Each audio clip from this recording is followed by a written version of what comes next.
All right, so you guys send us a ton of stuff about polyglots.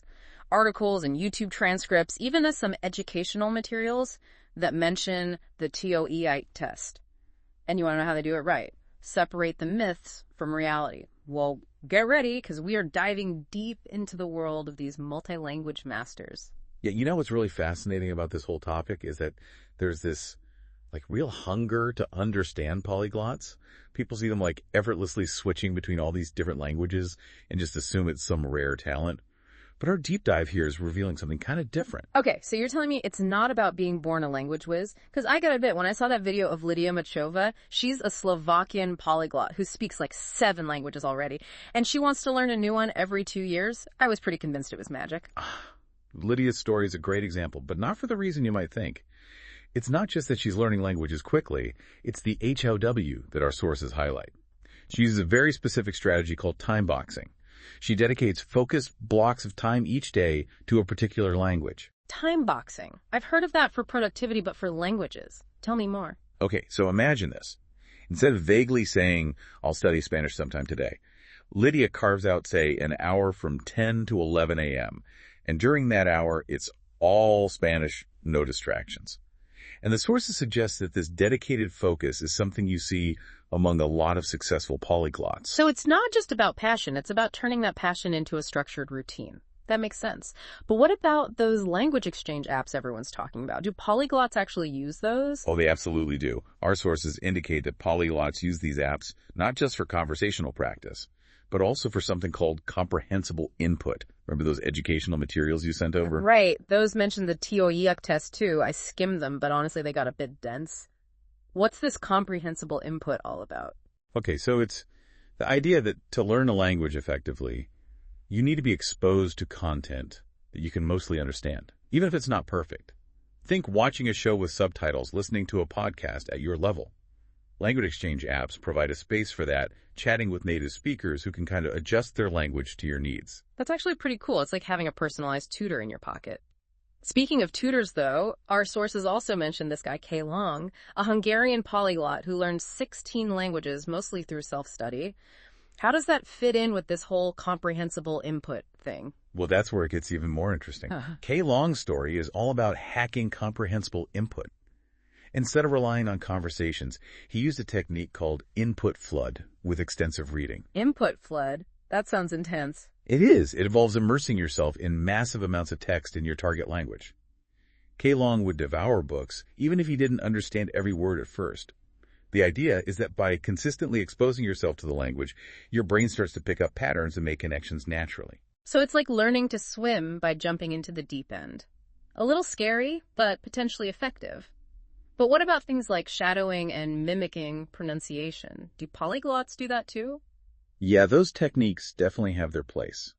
But the sources suggest that they're most effective when used in conjunction with methods like comprehensible input and active recall. Active recall? Is that like testing yourself? Exactly. The idea is to force your brain to retrieve information from memory, which strengthens those neural pathways. And it helps you retain what you've learned. Think flashcards, writing summaries from memory, or even trying to explain a concept to someone else. So it's like lifting weights for your brain. The more you challenge yourself, the stronger those language muscles get. This is starting to make a lot of sense. But if all these methods are so effective, why isn't everyone a polyglot? Well, that's the million-dollar question, isn't it?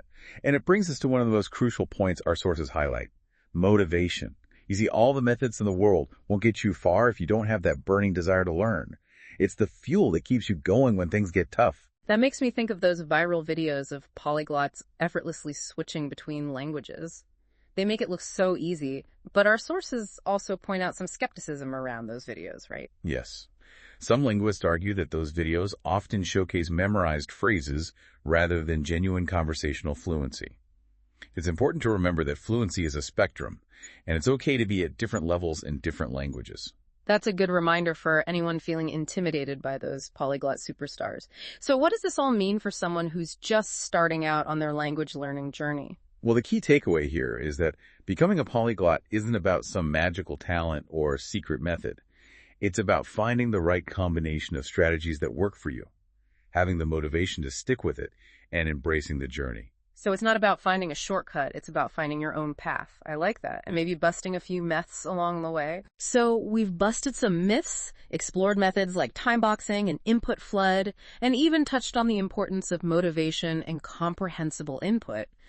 But you know me, I always want to dig deeper. What other nuggets of wisdom did our sources reveal about the world of polyglots? One of the things that really stood out to me was this emphasis on language immersion. It goes beyond just passively consuming content. It's about actively surrounding yourself with the language as much as possible. Okay, but isn't that kind of obvious? I mean, everyone knows that being in a country where the language is spoken is like the best way to learn, right? That's certainly true. But the sources we're looking at suggest that you can create a pretty immersive environment even without traveling. Remember those language exchange apps we talked about? Yeah, the ones for comprehensible input. Exactly. Polyglots use those apps to connect with native speakers for conversations. But they also go a step further. They join online communities, follow social media accounts, even change their phone and computer settings to their target language. Wow, that's next level. So it's like creating a little language bubble around yourself, even if you're physically in your own home. Precisely. It's about making the language a constant presence in your life so you're constantly exposed to it and gradually internalizing it. That makes a lot of sense. It's like how we learned our native language as kids. We were just surrounded by it all the time. Speaking of kids, one of the sources you sent was a YouTube transcript of a video by Benny Lewis Wright. He's a pretty well-known polyglot. And he had some interesting things to say about language learning myths, didn't he? Absolutely. Benny Lewis challenges this whole idea that children are like inherently better language learners than adults. Yeah. He points out that while kids might have more time and fewer inhibitions, adults have some key advantages. Like what? Well, for one, adults have a better understanding of how language works. Yeah. We've already mastered one language, so we have this framework to build upon. Yeah. We also have better cognitive skills like critical thinking and problem solving, which can be applied to language learning.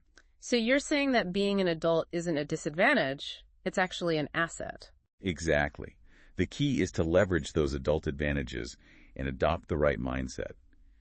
Benny Lewis emphasizes the importance of setting realistic goals, being patient with yourself, and celebrating even small victories along the way. That's a really encouraging message. I think a lot of people get discouraged because they compare themselves to those polyglots who seem to pick up languages overnight. But it sounds like there's a lot more to it than meets the eye. There definitely is. Our sources consistently emphasize that becoming a polyglot is a journey, not a destination. It's about continuous learning, exploration, and a genuine love for languages. Okay, I'm sold. But where do we even start? We've talked about so many different methods and strategies, it's almost overwhelming. That's a valid point. And it brings us to one of the most valuable insights our sources provide, the importance of finding your own path. There's no one-size-fits-all approach to language learning. So it's like we were saying earlier, it's about creating your own language learning puzzle, taking bits and pieces from different methods and figuring out what works best for you. Precisely. The key is to experiment with different approaches. Be open to trying new things and not be afraid to make mistakes. Remember, every mistake is a learning opportunity. That's a great way to look at it. But there has to be some sort of framework, right? Some guiding principles to help us navigate this language learning jungle. Absolutely. And luckily for us, our sources offer some really insightful guidance in that area. One of the key themes that emerges is the importance of consistency. Consistency. You mean like studying regularly? Yes, but it goes beyond just studying. It's about creating a sustainable language learning routine that you can stick with over the long term. Remember Lydia's time boxing strategy? That's a great example of building consistency into your day. So it's not about cramming in hours of study when you have time. It's about making language learning a regular habit, even if it's just for a short time each day. Exactly. The sources suggest that even 15-20 minutes of focused study every day can be more effective than sporadic bursts of effort. That's actually really encouraging. It makes language learning seem much more achievable even for those of us with busy schedules. That's the point. The key takeaway here is that becoming a polyglot isn't about superhuman abilities or sacrificing everything else in your life.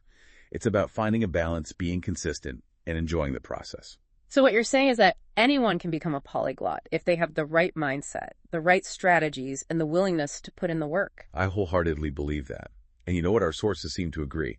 They consistently emphasize that the biggest obstacle to language learning isn't a lack of talent or ability. It's a lack of belief in oneself. That's a powerful message. So if we could distill all of this down to one key takeaway for our listener, what would it be? If you're fascinated by languages and you dream of becoming a polyglot, don't let anything hold you back. Find what inspires you, experiment with different methods, and embrace the journey. You might be surprised at what you can achieve. All right, that's inspiring. But before we get too carried away with our polyglot dreams, we have one more fascinating piece of the puzzle to explore. Our sources hinted at something called the polyglot paradox. Intriguing, isn't it? Let's dive into that right after a short break. Okay, so this polyglot paradox, it sounds like something out of like a sci-fi movie or something. What is this paradox all about? Well, it's not really a paradox in like the strict logical sense. It's more of a fascinating observation that kind of comes out of our research. It seems like the more languages a polyglot learns, the more they realize how much they don't know. So it's like the more you learn, the more you realize there's even more to learn. Kind of like you open a door to a whole new world, but then you realize that world has 1,000 more doors within it. That's a great analogy. And it's something that our sources highlight again and again. Polyglots often talk about feeling like they're constantly chasing fluency, but they never quite reach it. There's always like a new nuance to discover, a new dialect, to explore a new layer of depth, to uncover. But isn't that a little bit discouraging? I mean, if even the most accomplished polyglots feel like they're still learning, what hope is there for the rest of us? Well, that's where the beauty of the paradox lies. It's not about reaching some like mythical endpoint of perfect fluency. It's about embracing the journey itself. Polyglots find joy in the constant challenge, the never-ending quest for knowledge, the sheer thrill of expanding their linguistic horizons. So it's not about the destination, it's about the journey. That's a recurring theme we've been hearing throughout this whole deep dive. It really is. And it kind of ties back to what we were saying earlier about motivation. True polyglots aren't driven by this desire to like conquer languages. They're driven by a deep love for language itself, for its diversity, its complexity, its power to connect people and cultures. That's really beautiful, actually. It makes me think of those language families we see in the educational materials. Like how Spanish, French, Italian, and Portuguese all come from Latin. It's like this giant puzzle where all the pieces are kind of interconnected. Exactly. And for polyglots, learning a new language isn't just about acquiring a set of vocabulary and grammar rules. It's about unlocking this whole new way of seeing the world, of understanding different cultures, of appreciating the richness and diversity of human expression. That's what makes this whole topic so fascinating. It goes way beyond just memorizing words and phrases. It's about expanding your mind, broadening your perspectives, connecting with people on a deeper level. And you know what? That's something anyone can do regardless of their language skills. I couldn't agree more. Whether you're a seasoned polyglot or you're just starting out on your language learning journey, the most important thing is to approach it with curiosity, enthusiasm, and a genuine love for learning. That's a fantastic message to end on. And you know what? That's all the time we have for this deep dive into the world of polyglots, but hopefully we've sparked your curiosity and given you some food for thought. I certainly hope so. It's been a pleasure exploring this fascinating topic with you.